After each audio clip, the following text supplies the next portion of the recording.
কয়েক হাজার হাজার লাইন দিয়ে তৈরি এই পেন্টিংটা করতে কত সময় লেগেছে চলো জেনে ফেলি।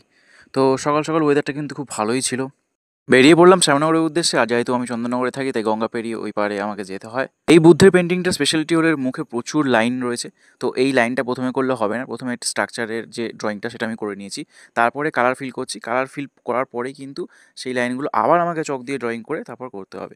তো করতে করতে দুপুর হয়ে গেল, আর এই বাড়িতেই আর কি দাদা আমাকে এই খাবার দাবার দিয়েছিল।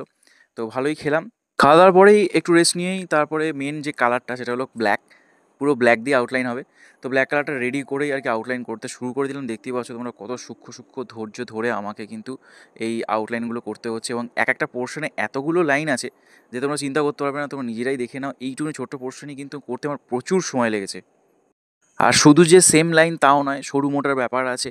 প্লাস এই যে টোটাল স্ট্রাকচারটা সেটাকে তো আমাকে আগে প্রথমে চক দিয়ে ড্রয়িং করে নিতে হবে, তারপরে লাইন করতে হবে। ভাবলাম এই ভিডিওটা দুটো পার্টে তোমাদের দেখাই, এটা ছিল ফার্স্ট পার্ট। তো আজকের মতো এইটুকুনি কমপ্লিট করে আমি বেরিয়ে পড়লাম আমার বাইক নিয়ে, এই যে শ্যামনগর স্টেশন। তো চলো টাটা।